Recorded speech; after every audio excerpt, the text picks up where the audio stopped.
अभ्यासक मुक्काम पोस्ट गुगळी धामणगाव तालुका शिलो जिल्हा परभणी। आज आहे 28 फेब्रुवारी 2024। आपण मागे सांगितलं होतं की राज्यामध्ये 26, 27, 28 तारखेला राज्यात अवकाळी पाऊस पडणार आहे। पूर्व विदर्भ, पश्चिम विदर्भ मध्ये पडणार आहे, हे असा अंदाज दिला होता।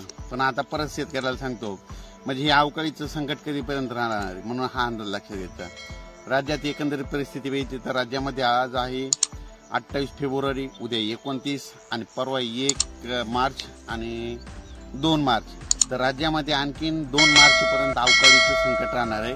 सर्वदूर पडणार नाही, फक्त ढगाळ वातावरण राहणार आहे, म्हणून हा अंदाज लक्षात घ्यायचा।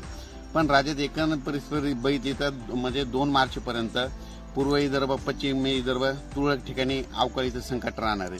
त्याच्यानंतर राज्यामध्ये उत्तर महाराष्ट्रामध्ये देखील आता 1 आणि 2 मार्चला अवकाळीचं संकट राहणार आहे। सर्वदूर पडणार नाही। नंदुरबार, धुळे, जळगाव त्या भागामध्ये पाऊस पडेल, पण थोडा निफाड, नाशिकच्या भागाकडे थोडा पाऊस येऊ शकतो, म्हणून हा अंदाज लक्षात घ्यायचा। खूप काही जास्त नाही, म्हणून काही चिंता करण्याची गरज नाही। त्याच्यानंतर पश्चिम महाराष्ट्रात देखील म्हणजे आता 29 फेब्रुवारी, 1 मार्च आणि 2 मार्च दरम्यान ढगाळ वातावरण राहणार आहे। तुरळक ठिकाणी पाऊस पडणार आहे, सर्वदूर नाही, त्याच्यामुळे काही चिंता घाबरायचं कारण नाही। खूप काही मोठा पाऊस पडणार नाही। जरी पाऊस आला तरी उगा 4-2 थेंब येतील, काही ठिकाणी उगा सडा टाकल्यासारखा पाऊस पडेल, त्याच्यामुळे काही चिंता करायची गरज नाही।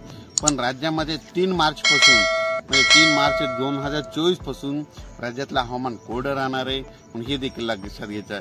त्याच्यानंतर सांगू इच्छितो की सातारा, सांगली त्या द्राक्ष बागायतदारांना सांगू इच्छितो की तुमच्या भागामध्ये पाऊस काय येणार नाही, फक्त ढगाळ वातावरण राहणार आहे, म्हणून तुम्ही चिंता करायची काही गरज नाही।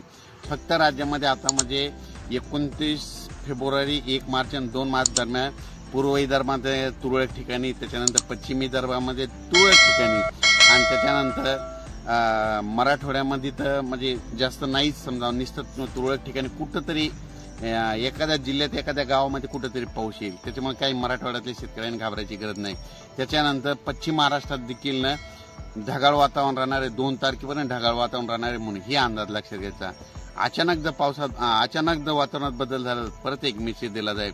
पण 3 मार्च पासून सर्व शेतकऱ्यांनी आपण आपलं शेतीची कामे करा, कारण की परत म्हणजे गहू काढायचं असतं तर काढा। काही म्हणजे 3 पासून हवामान कोरडं राहणार आहे, म्हणून काही चिंता करायची गरज नाही। 3 मार्च पासून परत अचानक वातावरणात बदल झाला तर परत एक मेसेज दिला जाईल। पण हे करत असताना सांगू इच्छितो की